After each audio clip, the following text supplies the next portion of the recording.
going to somewhere like Russia, St. Petersburg, and playing to 25,000 people in a scene where really, in the scale of 1 to 10, drum and bass is really at the bottom end of it. And it's always had that kind of like, that urban fabric, that kind of, it's always been the fighting ground, it's the killing fields, you know what I mean? You go out to a nice house to do, and it's great, you go out and have a good time, lots of birds, and it's fantastic. And in the populace that drum and bass was back in the day, a lot's come out of that. But going full circle and actually going to those kind of parties and seeing this, you know, in Moscow and St. Petersburg, you expect that to be the house room, you know? Like it's 25,000 people listening to hardcore D&B, and it's the non-compromise aspect that I liked about that. And seeing all these kids that are, you know, that are drawing their own T-shirts and screaming and crying and, you know, jumping on stage and just really, really throwing themselves at this music. And it's, if it's an introduction for many other types of music, then so be it.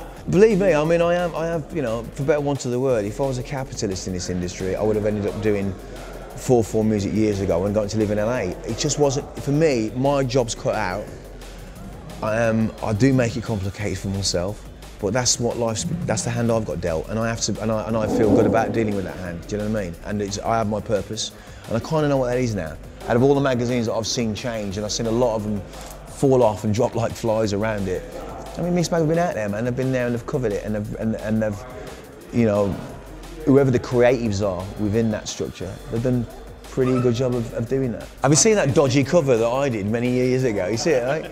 Obviously, like full hip-hop apparel, you know what I mean? It's when I used to have hair, you know? Mixmag has outlived us all. I think it's important that this is recorded, isn't it? I mean, we've only been able to record music for the last 100 years. I mean, really, I mean, we've been here for eons, we've been here for forever, haven't we?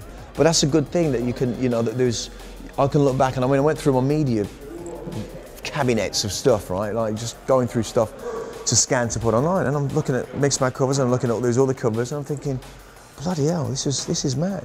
And I'm reading these interviews, and I'm thinking, Jesus Christ, this is it. I'm still saying the same thing now, but a little bit more thought out. You know what I mean? A bit less of the rebel. I mean, they always say that when you know you rebel, then you make love songs, and that's it, you fall off.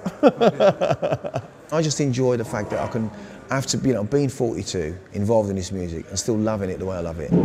I can't say that I don't, you know. And that's the one thing that I can go to sleep at night and know that coming from this country and having that struggle with that, it's been a story of my life anyway, struggle, so why not just go that extra mile and enjoy it even more, you know? And I get the reward from that, because if there's one person in that crowd that get the idea to go and make a record or go and do something, then that's just what I really live for, man. Sven, see you later. Bless. All right. God bless, and next year, huh? Yeah. Goodbye. It's been nice knowing you.